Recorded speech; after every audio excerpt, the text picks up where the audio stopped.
Announcements, goals, and giveaway. All right. This is why we do the podcast. I want to let everybody know what we're doing with the label. I've got the Volca album, We Are Living in the Age of Neo-Feudalism. It's going to be available on both digital and tape.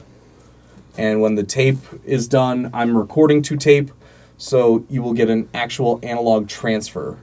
I'm curious to hear that, just because I don't have any idea what to really expect, and you just messaged me one day, like, send me recordings of you saying these 5 things. Yeah, and that's going on. I'm pretty much just sitting here going, I don't know why I said those 5 things, but okay.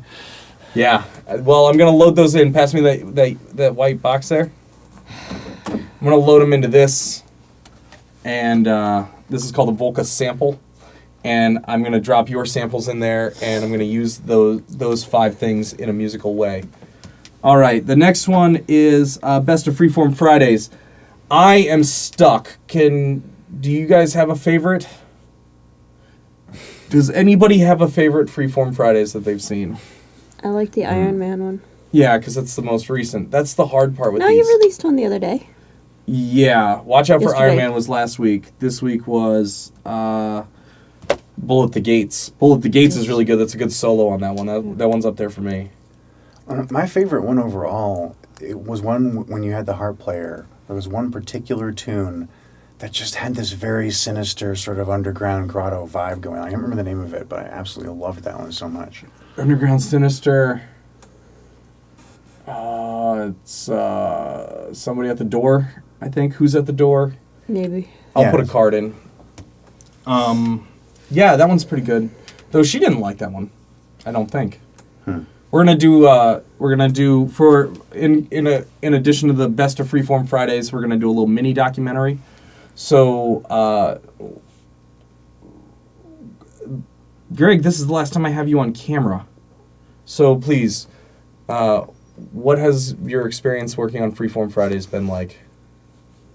It's been good. I don't really know what to say about that. Because you shot the first one. Yeah, I mean, I shot a bunch of them. I edited the first batch of 30 or so. Right. Well, those weren't Freeform Fridays. Yeah, some. You only edited the first 2. That's right. I edited a couple of Freeform Fridays that made it onto the Jazz Destroyers Live. Mostly, I edited stuff that you had charts for, or that was covers. Right. But yeah, I mean, I basically just show up with a camera and record stuff while these guys do a bunch of impressive stuff with music. And I just sit there and record it and enjoy the show. And early on, it was a lot of work because afterward I'd have to take the thing home and edit a bunch of stuff together, which is often a very long and irritating job. He said it. Just understand, I do it now. Keep going. But when it's just showing up and running the camera and enjoying a show, it's a lot of fun. And there's some really talented guys in that band who put together really impressive improvised music. I don't really know a thing about music, but it's very impressive to me. And the fact that we just make it up off the top of our head. Right. It's something that I can't really fathom or relate to it in any way, but it's very impressive. Hey, remember last week when we improvised the top 10 movies off the top of our head? Yeah. Yeah, that's it. That's exactly it. That's what the last section is meant to be. It's supposed to be an improvised thing. It's right. But I mean, I've done improv as an actor, Sure. and I've done scripted acting. But there's when it becomes a problem if you stumble or something, it's a very different feeling. There's not, when you are at home writing something and you get to rehearse it and prepare it for a very long period of time, that's a very different experience than just saying, okay, go. Yeah. And I'm not very good at improvising, even at things that I am good at. But yeah, the idea of improvising in tandem with a whole group of other people, like these guys do, is just really impressive to me. It's something that's kind of somewhat foreign. Right. All right. So then the The other things we got going on is our MC Overlord album. That one's going to be interesting. I'm going to work with his band. I'm going to play bass in his band, and we're going to make the music beds, or the beats, if you will. And then we will bring him in and have him record. Yes. Jesse, Thunderwake soundtrack. I couldn't find the high-res audio on my Google Drive, so now I got to go dig through old hard drives. So hopefully next week I'll have an answer on that one. It's a Secret to Nobody is still available. Pay what you want. Go have a listen. A guy actually messaged me his stuff after having heard that. And I don't think he really listened to it. I just think he went, oh, Volca. He does Volca. Hey, have a listen to mine. I think it was spamming, but whatever. The Jazz Destroyers Live is up right now. We talked about it earlier. It is free until Thursday. Pay what you want.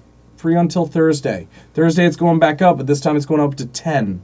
So get it now while it's free, or give you money. Or give me money. I mean, and it's not me. It's not give me money. When somebody spends $10 on the Jazz Destroyers Live, there's 4 musicians. So the first off, Bandcamp will take the $2 off the top. That leaves me with $8. So each musician gets $2 when you buy one copy for 10. So at least everybody's getting a fair amount. The other thing is we've got Steven back. You're feeling better. Welcome back. Yes, I've just barely recovered in time, honestly. Like yesterday, even I was feeling terrible today. Yeah. But then the sunlight actually helped. There's this weird thing when you go outside that it feels good for a second, and then you remember how horrible it is and you run back inside. But I'm still clinging to that good feeling. Got it. And then we've got Charlotte Ham is going to join us on the label. She's an R&B singer. She's very good. I'm really excited to work with her. We're going to make a record the old school way, the way I like to do it, which is live in a room and maybe some overdubs, but ultimately as little overdubbing as possible. That's the way I like to work. And then on top of that, Your Name Here. If you know of a band that's good, it's interesting, please get in touch through the Facebook page, Get Off My Lawn Records, and let me know what's going on. Or if you're in a band, let me know what you're working on. But you have to indemnify me Yes. from any accusations of plagiarism. And I'm an improviser. I have ears. If I hear you play a motif, I might not be able to get it out of my brain. But I'm not going to go steal your whole song. That would be wrong. But you need to indemnify me. Mm-hmm. But this is a solicitation for submission. So send me some stuff. Let me hear what you're doing. And then on top of that, that's it. All right, what's next?